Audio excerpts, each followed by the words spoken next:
незламні народи нашої найсміливішої країни, усі наші захисники і захисниці. Сьогодні хочу розпочати це звернення зі слів вдячності усім, хто працює в екстреній медичній допомозі. Сьогодні їхнє професійне свято. Це люди дійсно незламні, дійсно сміливі, дійсно віддані добрій справі. Навіть порахувати неможливо, скільки життів врятовано працівниками екстренки, якими б не були умови, якими б не був час. Вони завжди виконують свою роботу. Я вдячний кожному і кожній за дійсно швидку допомогу і реально самовіддану роботу. Вдячний за роботу у час пандемії. Вдячний, що зараз, у час повномасштабної війни, люди мають доступ до швидкої і у районах бойових дій.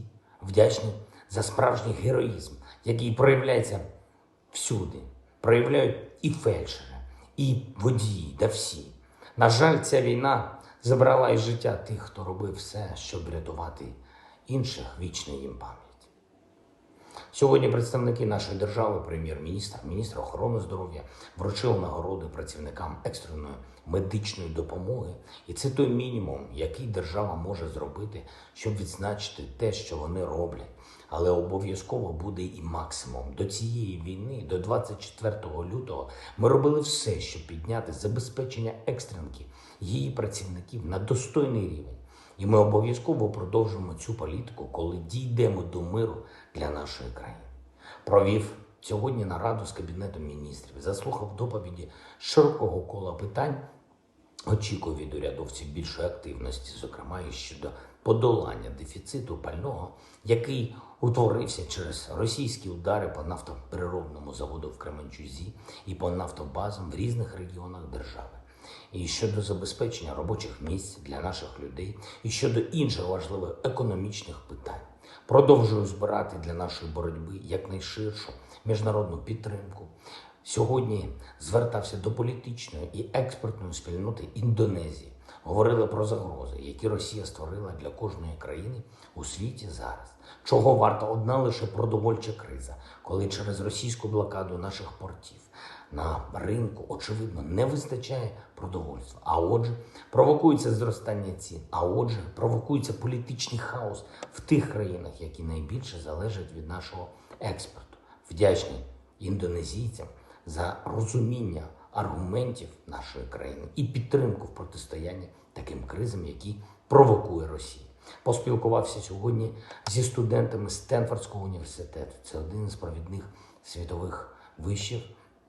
Було приємно побачити українських студентів, студенток, які там навчаються. Було приємно також і почути, наскільки щиро і повно американська студентська спільнота усвідомлює, що ми в Україні боремося за нашу спільну свободу, одну на всіх у світі. Запросив студентів Стенфорду по завершенню навчання приєднатися до реалізації проєкту відбудови України, бо це дійсно буде найбільший проєкт по захисту свободи для їхнього покоління. Говорив сьогодні з прем'єр-міністром Італії Маріо Драгі і про те, як не допустити подальшого розгортання продовольчої кризи, і про постачання пального в Україну. Ця тема є обов'язковою у всіх моїх контактах з європейськими партнерами, і про оборонну підтримку для нашої держави. Звичайно, детально обговорили ситуацію на полі бою, складну ситуацію на Донбасі. Як це і передбачалося, дуже важка ситуація. Окупанти намагаються хоча б на 100 днів війни досягнути тих цілей, які сподівалися реалізувати вже за перші дні після 24-го. Тому вони зосередили на Донбасі максимум артилерії, максимум резервів. Там і ракетні удари, і авіація, все. Захищаємо нашу землю так, як це дозволяє наявний на сьогодні оборонний ресурс. Робимо все для того, щоб посилити його, і ми посилимо. Якщо окупанти думають, що Лиман і Сєвєродонецьк будуть їхніми, то вони помиляються.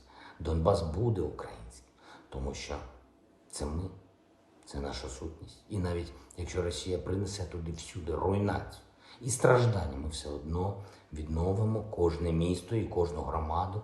І там немає і не буде жодної реальної альтернативи нашим українським прапорам.